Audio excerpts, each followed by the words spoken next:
India மீதான பாகிஸ்தான் ராணுவத்தின் தாக்குதல் முயற்சியை இந்திய ராணுவம் மீண்டும் முறியடித்துள்ளது. ஜம்மு காஷ்மீர் விமான நிலையத்தை நோக்கி பறந்து வந்த பாகிஸ்தான் ட்ரோனை நடுவானிலேயே இந்தியா வழிமறித்து தாக்கி அளித்துள்ளது. அண்மை செய்தியாக நாம் பார்த்து வருகிறோம்.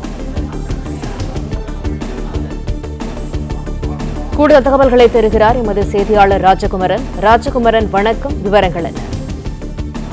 ஜம்மு காஷ்மீர் விமான நிலையத்தை நோக்கி பறந்து வந்த பாகிஸ்தான் ட்ரோனை நடுவானிலேயே இந்தியா வழிமறித்து தாக்கி அழித்திருக்கின்றது. பாகிஸ்தானுடைய தாக்குதல் முயற்சியை மீண்டும் முறியடித்திருக்கின்றது.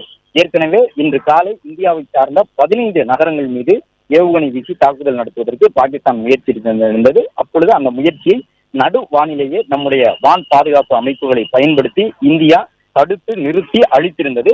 அதன் தொடர்ச்சியாக இன்று இரவிலும் தாக்குதல் இருக்கலாம் என்று எதிர்பார்க்கப்பட்டது. அதற்கு ஏற்ப ஜம்மு காஷ்மீரினுடைய விமான நிலையத்தை குறிவைத்து பாகிஸ்தான் இந்த ஏவுகணை வீச்சை நடத்தியிருக்கின்றது. அதாவது ட்ரோன் மூலமாக ஒரு தாக்குதலை நடத்துவதற்கான முயற்சியிலே பாகிஸ்தான் ஈடுபட்டிருந்தது.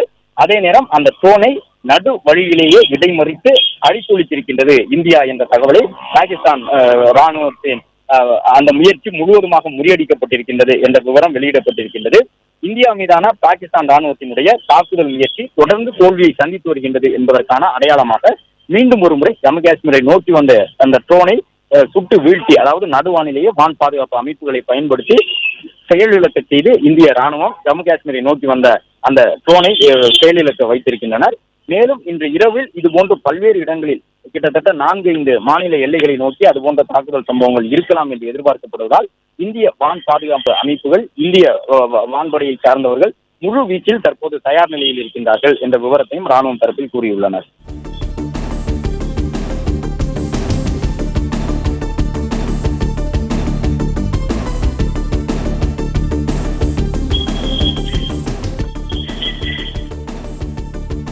இன்று காலை முதலே பல்வேறு கட்டங்களாக இந்த முயற்சிகளை அவர்கள் மேற்கொண்டு வருகின்றார்கள். அதன்படி பாகிஸ்தானை பொறுத்தவரை கிட்டத்தட்ட இந்திய நகரங்கள் 15 நகரங்களை குறிவைத்து இந்த காலை ஏவுகணை வீச்சு தாக்குதலை தொடங்கியிருந்தார்கள். அதிகாலை 1:05 மணி முதலே பல்வேறு இடங்களில் இருந்து அந்த ஏவுகணைகள் வீசப்பட்டன. அந்த ஏவுகணைகளை ட்ரோன்களை பயன்படுத்தியும் S-400 என்று சொல்லப்படக்கூடிய வான் பாதுகாப்பு அமைப்புகளை செயல்பட வைத்தும் இந்திய ராணுவம் தடுத்து நிறுத்தியிருந்தது. அதன் பிறகு பகல் நேரத்தில் எந்த விதமான ஏவுகணை வீச்சு சம்பவத்திலும் பாகிஸ்தான் ஈடுபடவில்லை. ஆனால் தற்பொழுது ட்ரோன்கள் மூலமாக ஜம்மு காஷ்மீர் மாநிலத்தினுடைய விமான நிலையம் உள்ளிட்டவற்றின் தாக்குதல் நடத்துவதற்கான ஒரு முயற்சியை பாகிஸ்தான் மேற்கொண்டிருக்கின்றது. அந்த முயற்சியை மீண்டும் ஒரு முறை முறியடித்து காட்டியிருக்கின்றது நம்முடைய ராணுவம் முழு விழிப்புடன் இருக்கின்றது. மேலும் வான் பாதுகாப்பு அமைப்புகள் தயார் நிலையில் வைக்கப்பட்டிருக்கின்றன. எனவே இந்தியாவை நோக்கி பாகிஸ்தான் வான் எல்லையிலிருந்து எந்த விதமான அது ட்ரோனாக இருந்தாலும் சரி, ஏவுகணையாக இருந்தாலும் சரி, வர தொடங்கினாலே உடனடியாக எச்சரிக்கை செய்யப்பட்டு அவற்றை நடுவானிலேயே அழித்தொழிப்பதற்கான நடவடிக்கைகள் மேற்கொள்ளப்பட்டு வருகின்றன. அதன் ஒரு பகுதியாகத்தான் தற்போது ஜம்மு காஷ்மீரில் வைக்கப்பட்டிருந்த வான் பாதுகாப்பு அமைப்புகள் வாயிலாக ஜம்மு காஷ்மீரின் விமான நிலையத்தை நோக்கி பாகிஸ்தான் தரப்பிலிருந்து ஒரு ட்ரோன் வாயிலாக எரிபொருள்கள் நிரப்பப்பட்டு வருகின்றது என்ற தகவல் தெரிந்தவுடன் உடனடியாக அதை தாக்கி அழித்திருக்கின்றார்கள். பாகிஸ்தான் இதுபோன்ற நடவடிக்கையை தொடர்ந்து மேற்கொண்டு வருவதால் இந்தியா பாகிஸ்தான் இடையே ஒரு மிகப்பெரிய அளவிலான போர் வெடிக்கக்கூடிய ஒரு அபாயம் மூண்டிருக்கின்றது.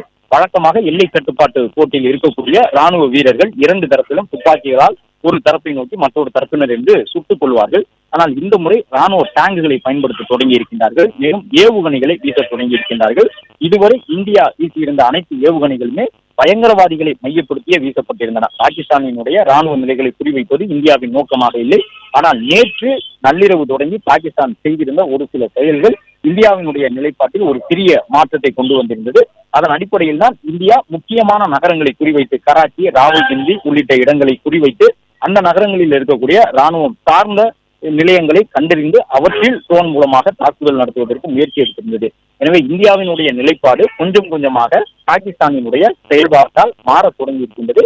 இது இந்தியா பாகிஸ்தானிடையே ஒரு பரந்துபட்ட போரை உருவாக்கக்கூடும் என்ற அச்சம் சர்வதேச நாடுகளுக்கிடையே எழுந்திருக்கின்றது.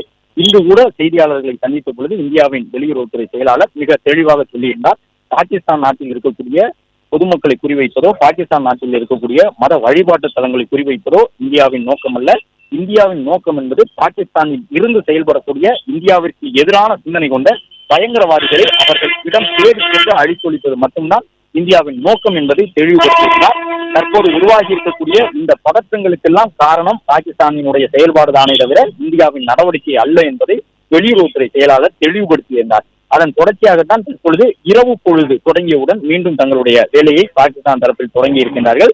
எப்படியாவது ஒரு ஏவுகணையை ஏனும் இந்திய நிலப்பகுதிக்குள் விழச் செய்துவிட வேண்டும் என்பது அவர்களுடைய ஒரு மிகப்பெரிய தேவையாக இருக்கின்றது. ஏனென்றால் அந்த நாட்டு மக்கள் கடும் கேள்விகளை அரசை நோக்கி எழுப்ப தொடங்கி இருக்கின்றார்கள். ராணுவத்தின் மீதான அவர்களுடைய நம்பிக்கை பொய்த்து போக தொடங்கி இருக்கின்றது.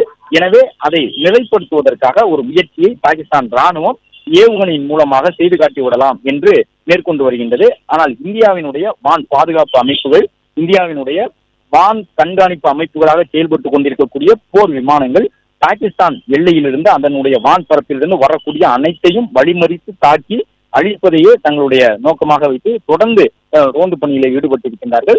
எனவே பாகிஸ்தான் அவ்வளவு எளிதாக இந்தியாவில் இருக்கக்கூடிய எந்த விதமான நகரத்தை நோக்கியும் அதே போன்று எல்லையோரம் இருக்கக்கூடிய கிராமங்களை குறிவைத்தோ எந்த தாக்குதலையும் நடத்திவிட முடியாது என்ற சூழ்நிலை இருக்கின்றது. இருந்தாலும் பஞ்சாப் உள்ளிட்ட மாநிலங்களில் இருந்தும், ராஜஸ்தான் போன்ற எல்லை கட்டுப்பாட்டு கோட்டை ஒட்டி இருக்கக்கூடிய மாநிலங்களில் இருந்தும் பொதுமக்கள் பாதுகாப்பான இடங்களுக்கு அழைத்து செல்லப்படுகின்றனர்.